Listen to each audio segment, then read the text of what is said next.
So even though we got back late, we got right into Ole Miss. I know them from the Texas Tech days. They're very well coached, tough. Coach Beard is, his teams are tougher than nails, and I felt like we weren't ready for that up in Minnesota, and that's surprising because I think we're usually a tough team.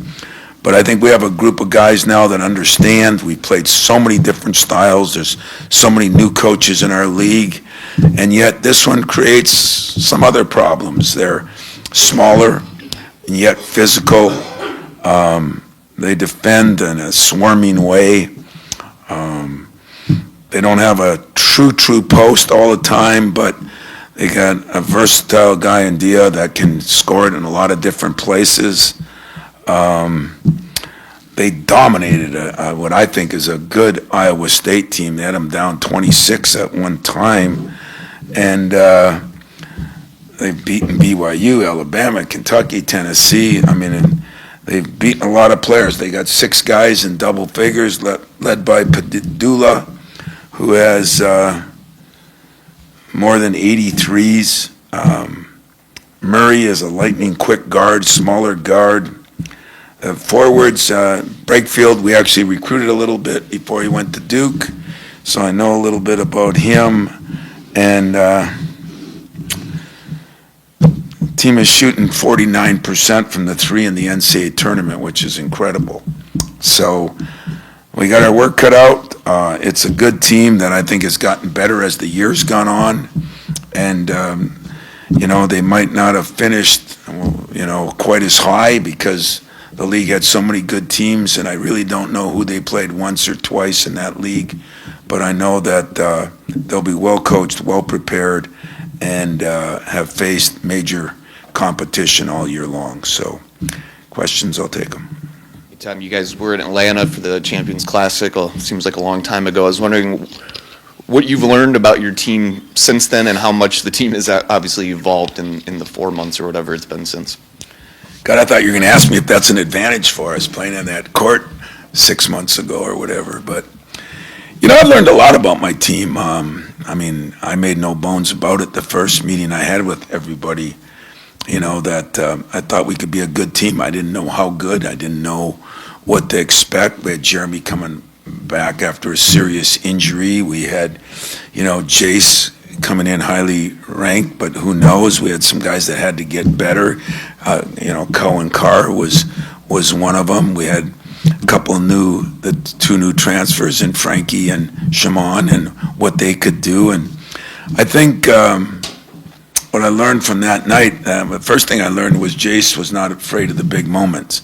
He played awfully well in that first game, first big game, nationally televised game, and it didn't seem to phase him, and that kind of continued out throughout the year as he grew and grew and grew. I think, Jeremy has made incredible progress, and it's been very frustrating for him at times from the standpoint of thinking you could do everything you did before, forgetting that you had 8 months off. And so that progress, I think Trey Holloman has shown so much growth, not only as a player, but as a person, and we've asked him to do some different things, and he's done them, but he's also excelled and kind of improved his game a lot. And Cohen has been a guy that I think has made as much progress, taking a guy that really was a poor shooter into a guy now that is becoming a very good free throw shooter, but has improved his shot, hasn't taken as many threes in a game, but this spring, summer, and fall, I think he'll make a major jump in that area, which he already has. Our bigs have been by committee. I didn't realize how much they'd kind of connect with each other. That was maybe the biggest thing I've learned is the connection of this team, and I think we helped that by the trip, by the UP, by the football, basketball, baseball games, different events we've gone to, hockey games as a team. We just tried to do more and more team stuff in this day and age where everything's getting separated a little bit more. So Did it surprise me? I'd be lying if I said, no, I thought this is right where we'd be. But now that we're here, I can see why we got here. And we've been as consistent as most teams and many of the teams that I've ever had.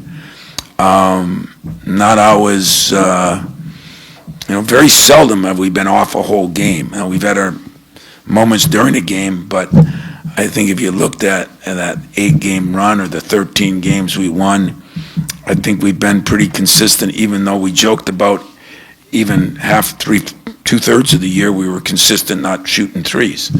And now we're making a lot more of them than we were. Hopefully we get back to straightening out our free throw deal, because we were 80-some%. We dropped down a little bit, but I think we'll get that taken care of. And so I'm excited to see what we can do. Hey, Tom, after the Michigan win at home, at Michigan that is, we talked about what was new, what was different about the rivalry. 16-16s, Sweet 16s that is, just when you reflect, what's kind of new and what's kind of different about this space right now? Yeah, I've listened to a lot of coaches that have had more success than I had talk about each year it is a new team, and each year, hopefully the culture is good and hopefully the principles of what you want to do are good, but each year there are new and exciting things that happen. And this year, we had one of the, didn't lose a game in December and January. I love when each team gets to accomplish something that nobody's done before them. But this Sweet 16, what makes it more exciting is, I think if you're at Michigan State, everybody expects you to be in a Sweet 16 every year. I know I do.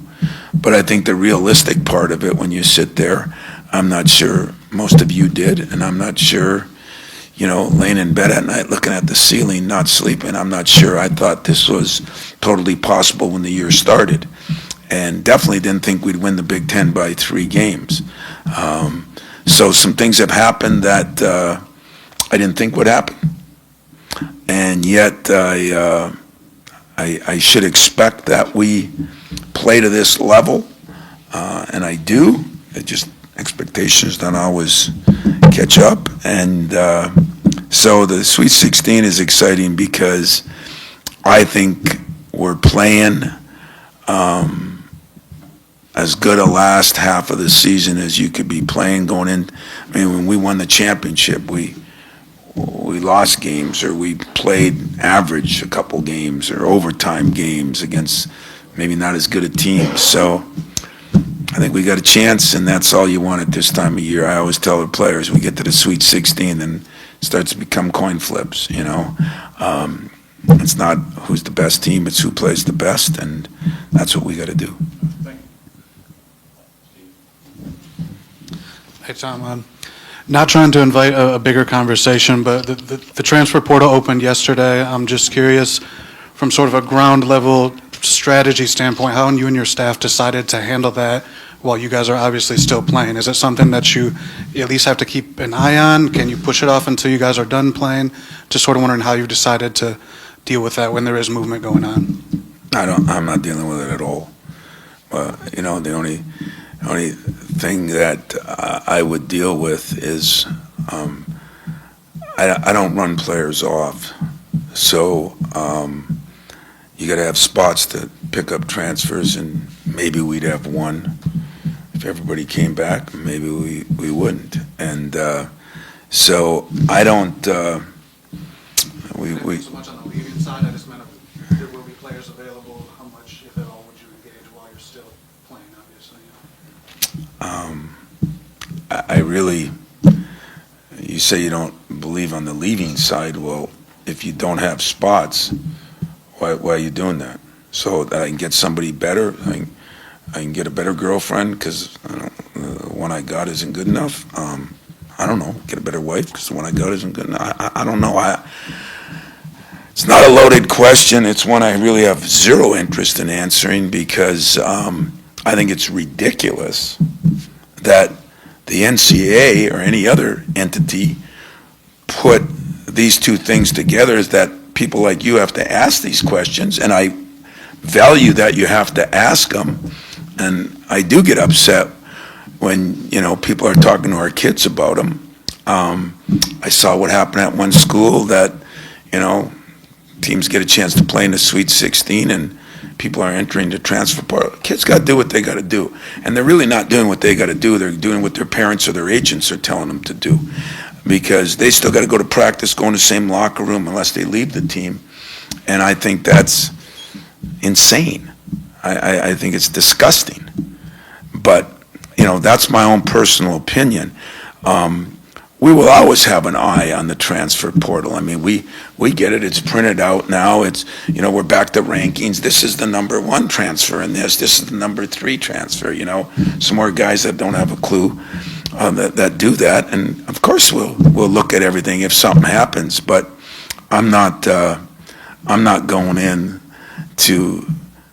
I learned something from my boss, Judd Heathcote, and there is a happy medium on this. And I know this isn't normal, but nothing's normal. That's why I coined it, let's be different, okay? But he used to always say to me when I was working my tail off in recruiting, because he didn't do as much, and he'd say, the problem with you new young guys is you're always trying to replace the guys you got instead of making the guys you got better. Is that fair to the guys you got that you're out spending time on somebody else and you're not taking care of them? Happy medium. You always got to recruit good players, and you always got to have players you recruit. Well, I'm going to tell you something that I learned. If you're loyal to your players and they want to get better, then your obligation is to the people that you brought here. Now, if they don't want to get better or they aren't doing their job, nowadays, there won't be as many people that are hanging on to people and letting them, there'll be more runoffs. Could happen here, could happen somewhere else. But the last thing I want to do is cheat my players. I mean, we're working 24/7 on 3 teams right now. And if somebody's better than me that can work 24/7 plus being interested in getting somebody that's better than somebody they got, and that's the way it's going in our thing, I'm just not one of those guys. If that's what our fan base wants, our media wants, then it's not me. But I'm disgusted by the fact that we even have to deal with this at this time. And last year, the NCAA, or whoever's making these rules, had it the first day after Selection Sunday. So while everybody was celebrating that they got picked to go to the NCAA tournament, we have this going on. Something wrong with us if we're doing that. And I'd like to take some blame since I've been on committees, but I've made it pretty known we have no say in that. Okay? So I'm done talking about it. I appreciate you have the right to ask me that. But you know what?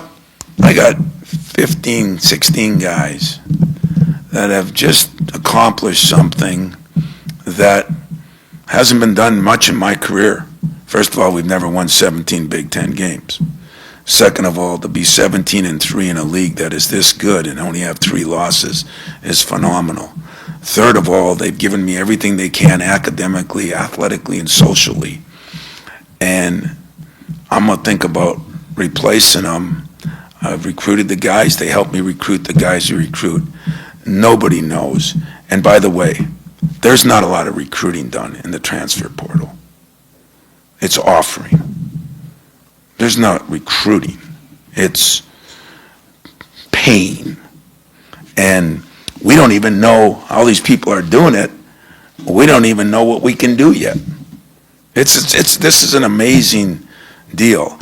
And again, I'm going to apologize to you, but I am ticked off that you asked me that right now, because I think you just cheated me. So if I keep talking, I cheat my players.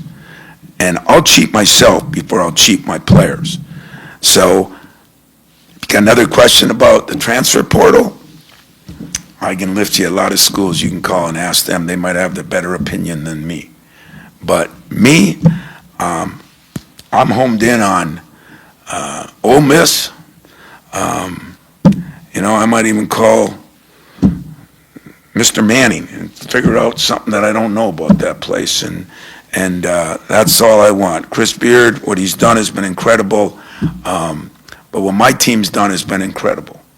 And I'm not ready to move on. So, Judd, I've followed what you said. You know, I'm going to worry today about the guys I got in this program that have done an incredible job this year, and that's it. And if that costs me later, so be it. But Tom Izzo isn't cheating the people that he has that have been loyal to him for this chaos that is going on out there. Is that cool? You got enough? I wanted to ask today because I know we'll talk to you in No, because you don't understand. When I came back Sunday night, whew, that was it.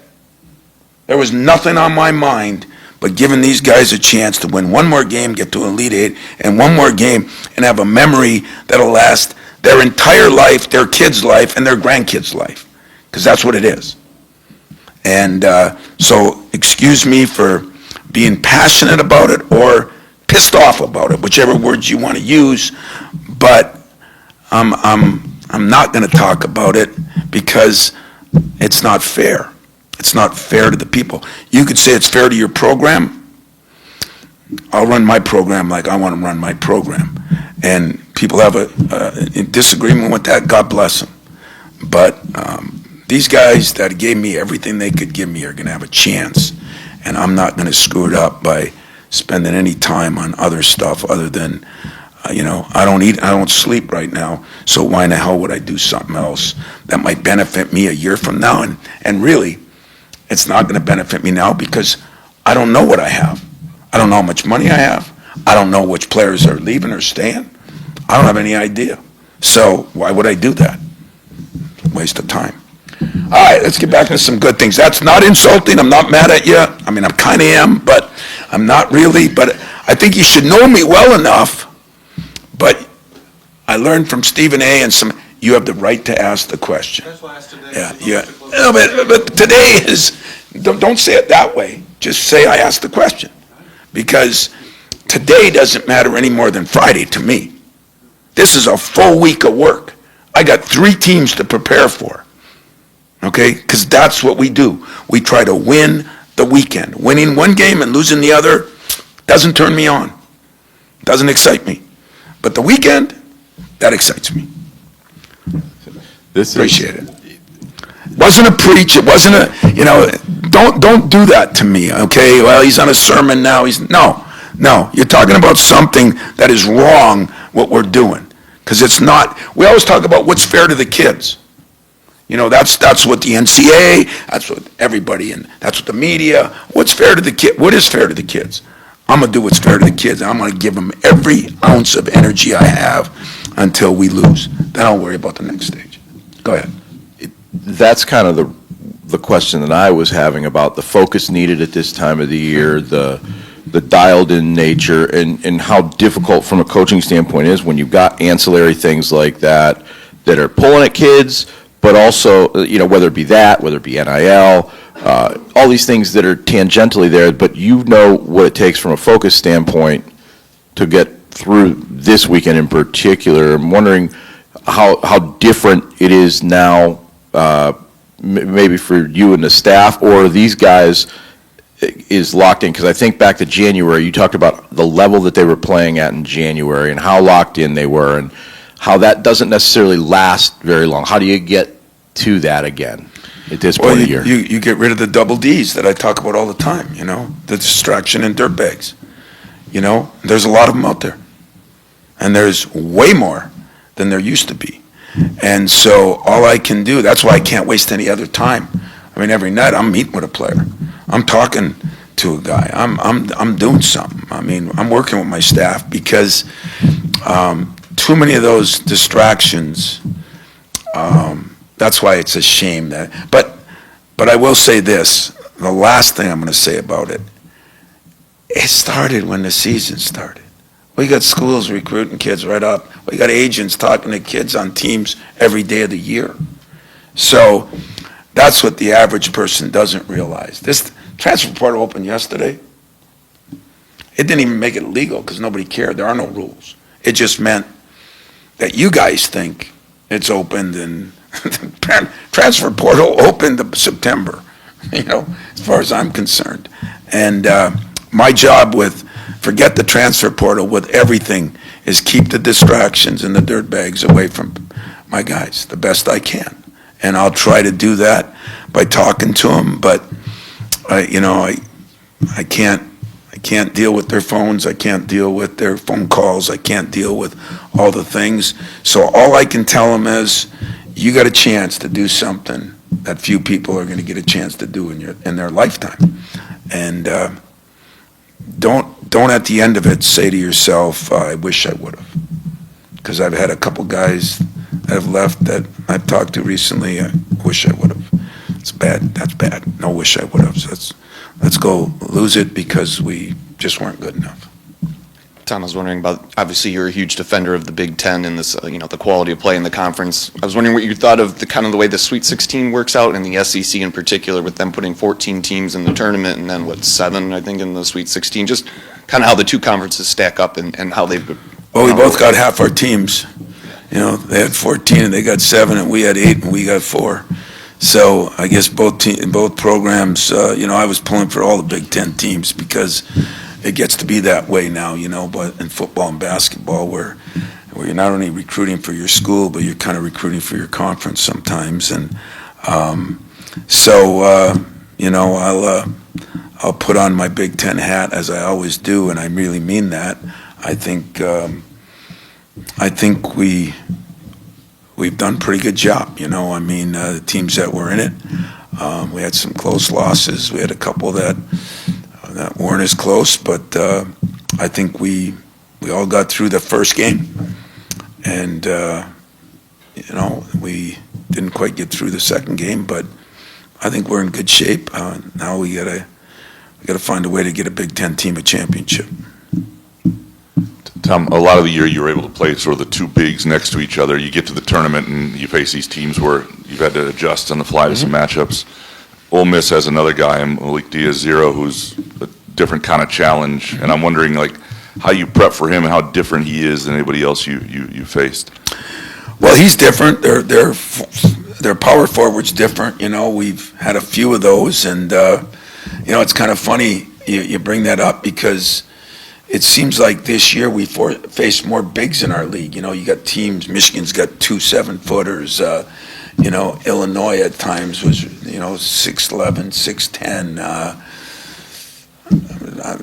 There's a lot of teams that have been like that, and then Purdue went small after being monstrous. I think the one thing that we've done a decent job of, and give my assistants credit on that and my players, is we have some versatility. We can go big and go small, and yet that too takes work that I have to do every night instead of being in the urinal or portal. So that too takes work because you have to meet with players and you have to explain that, this is why you didn't play as much in this game and this is why, and it's hard. It's not as easy as you'd think, but I think we're equipped to do it. I think my staff has done a great job in helping do it, and I think the players have been unbelievable in adjusting to it. So we'll have our work cut out on that. Is he a different kind of challenge in terms of face-up driver? Yeah, he's a 5-man that can shoot a 3. He can put it on the floor a little bit better. Sometimes I worry about him. I worry more about the 4-man because those are sometimes harder matchups for us. They're not as big a team, but they're very strong and tough. They have, linebackers like guys like Tanji at Wisconsin, 6'4", 6'5", 6'6" guys that are stronger. The Davis kid is a hell of a player too, and then Padula is a very good guard who can shoot it. So they've got a little bit of everything, and they're, like I said, I've known Chris now, only for 6 or 7 years, but I really have a lot of respect for how he coaches and what he does, and his kids get after it. Tom, you mentioned Jace being ready for the moment, the stage, however you said it. How do you assure yourself that the team is ready for that? And because the coach has been there 16 times, none of them have been there. You can break down film till your eyes bug out. Can you get them ready for the moment? Is there any coaching involved in that or not? You know, only if they trust what I tell them, you know, and trust what some of the former players tell them, because, you know, I do believe that we're all creatures of habit, that we never understand until we've gone through it ourselves. And I think the mark of a good parent, the mark of a good teacher, the mark of a good coach, or the mark of a good boss is to get his players to believe that he can help them get through that.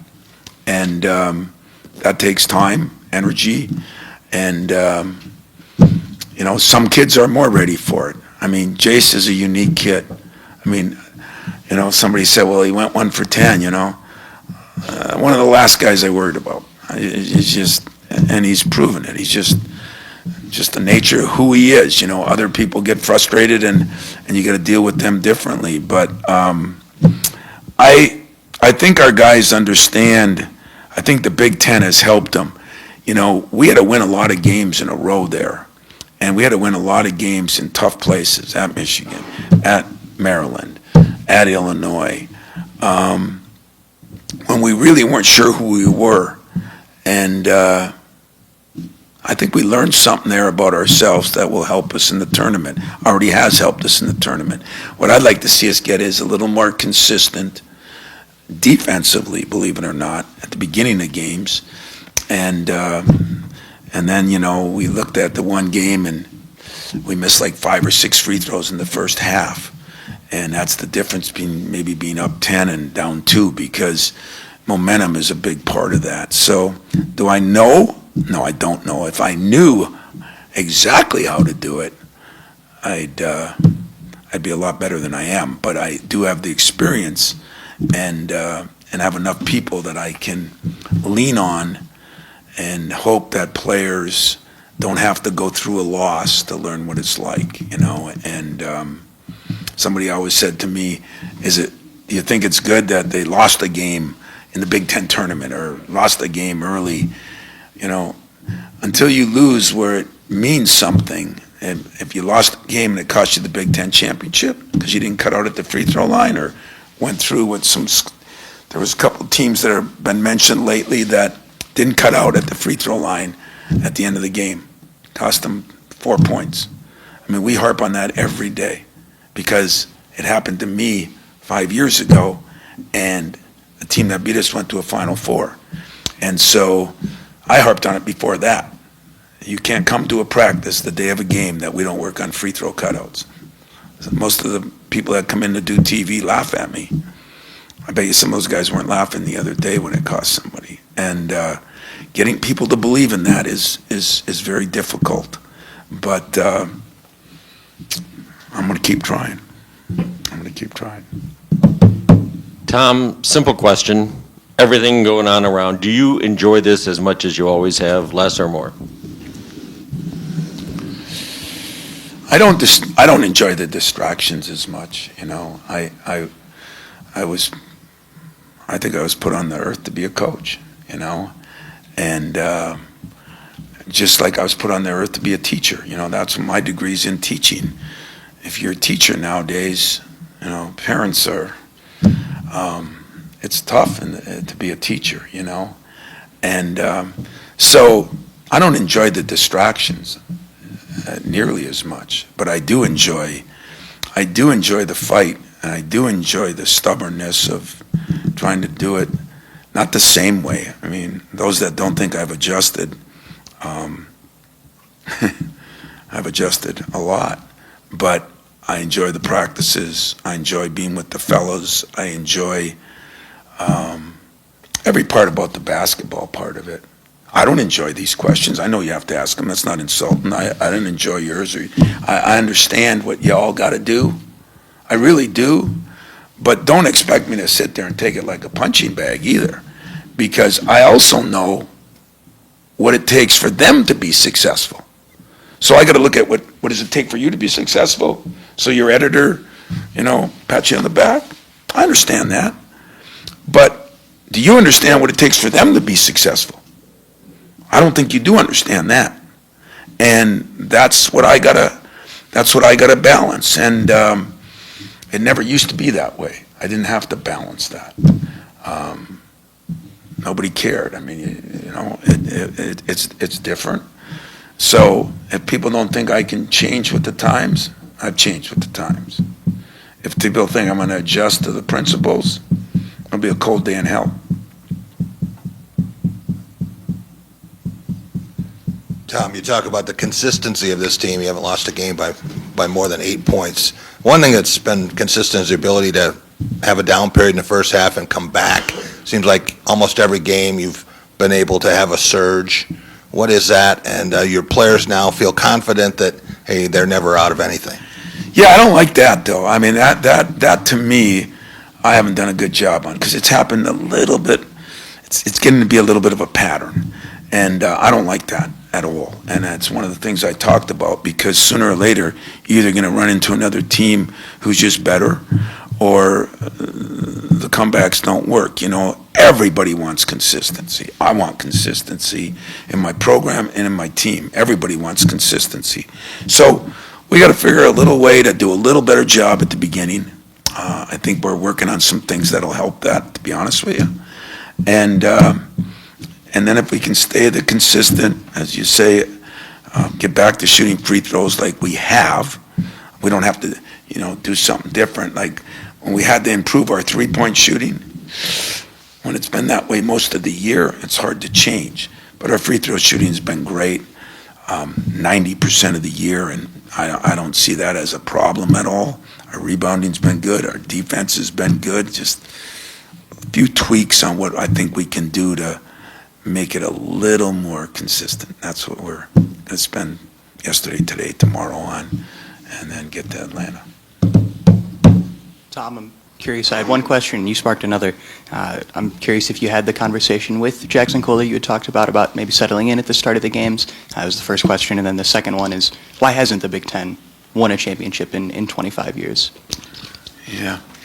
Boy, I'm a problem with it, because 6 of them I had a chance to do it, and a couple of them we've had 2 Big Ten teams in there, and we haven't gotten it done. But, the tournament isn't as much about conferences as it is about matchups, and sometimes matchups just don't work, and then there's sometimes when, not very often, but there's those North Carolina team that I say in 05 that I don't think the Pistons or Celtics would have beat, That happens once in a great time. But other than that, I don't think it's because, Big Ten isn't the most physical league anymore, and they used to say that was the reason, and I really don't believe that. I'll tell you what, I'm going to try to change that, I'm going to try to change that. But I don't look at it as any, that's for you guys to figure out why, For me, I just say, we haven't done it. It bothers me. It bothers me as a league. But I don't look at it's because the league is bad. I just think it's because the matchups weren't right. I don't know. As far as Jackson Kohler, getting off to a better start, I do think Jackson is the one guy that you absolutely love when you coach him, because, like Doug Wojcik says, every single day, he comes to practice ready to be his best. There's never a day that he doesn't come to practice ready to be his best. And every single game, I think sometimes he gets too worked up. What a nice problem to have in this day and age. So I'd rather try to get him down a little bit than having to build him up a little bit. So he'll be fine. He's going to be fine. And some of it, is we put him in some tough positions too. And sometimes the coach's best job is to put his players in a position where they can be successful. Now, that's not always possible either. And sometimes matchups and different things create problems. Get them in foul trouble, do this, do that. But I think Jackson's fine. I really do. And I think our guards are ready to go, and that's going to be they do a lot of things. They switch a lot. They create some issues, and our rebounding's got to be really good. Our offensive rebounding's got to be even better than it's been. And playing a good team, you're in a Sweet 16. There's no Cinderellas left, Just because you're a 10 seed, I mean, Arkansas is really good. And they're really good, and they got one of their best players back, and so they're even better than and everybody else. I mean, what used to be a 10 seed, a 9 seed, Gonzaga played Houston in a 1-8 or 1-9 game, right? I mean, never used to be that way. The last couple of years, it's getting tougher. So you're playing at this time of year, you're doing your job. Tommy, we're talking about Ole Miss maybe playing the best ball of their season. Auburn maybe is trying to get back to the level they were at a few weeks ago. You mentioned in Cleveland you think you have a little bit more of a level. The weekend seems to me is you just have to kind of grind through. You're focused on the next opponent. From weekend to weekend, is that give you a little bit more opportunity to work on the level? You try to get better on yourself, yeah? Is that what you're asking? Yeah. You try to get a little better on yourself. You take, what didn't we do well? Just crazy. I told those guys, we got to be shooting hundreds of free throws a night because I don't want to lose a game when I know we're a really good free throw shooting team, and I mean, there is going to be some person out there that'll say, well, is that putting more pressure on the guys? I mean, you got to do what you got to do, that's you signed up for it. You won't be here. You got to do what you got to do. And when I got really good free throw shooters and a couple of them are missing free throws, we're going to work harder at it. We're going to make a point of it. I'm not going to say, hey, just let it go. Don't work on it. Maybe that's some guys' theories. It's not mine. So that's one of the things we did. We're talking about how we can do a better job with switching teams. And so we're looking at tape of other teams that have had some success. And yeah, you get Monday and Tuesday to do a little bit of that. We looked at the other two teams that we could play if we win. One of them would be Michigan, which we just played. It makes it a little bit easier. One of them's Auburn, who I saw the second game of the year live when I was out in Maui, or third game, whenever it was. But they are a different team now, too. I mean, I think the mark of all of our teams, if you aren't getting better as this tournament goes on, you're probably going home. I mean, and a couple teams haven't played as well. A couple teams have played, I watched Duke the other day.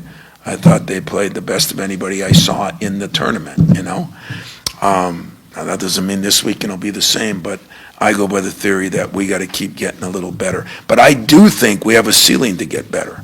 That's the great part about my team. I don't think we've reached that ceiling yet, and if I did, I'd probably say it. So, anything else? No? It's your chance. I wanted to ask you about, this is the first tournament you've had with this group of assistant coaches. And how is that, I don't know if indoctrination to your ways is the right way to say it, but, how has that, the adjustment for them been, and how has your adjustment to them been throughout the course of this season in the last? Well, in Doug's case, he was with me in 2005 when we went to a Final Four, so, he's the most veteran of them. He's been a head coach. That always helps. TK and Austin have played in Final Fours, so they're the best guys to try to make our guys believe that I know what I'm talking about as far as, what to expect here in this week. And John's been in, big programs, so I think that's been smooth. We have a system we go by, and who's scouting who, and what we expect, and what we want done the first day, and what we have done in between games. I think the system is there, and just about everybody. Saudi hasn't been with us for that, but he's been the Final Fours a couple of times. He knows, just because the system might be a little different. I think the most important part is that players can get through to players on what to expect at this time of year. And why is it a little different? Why do the my bads kind of start to disappear? Why aren't they legal anymore, you know?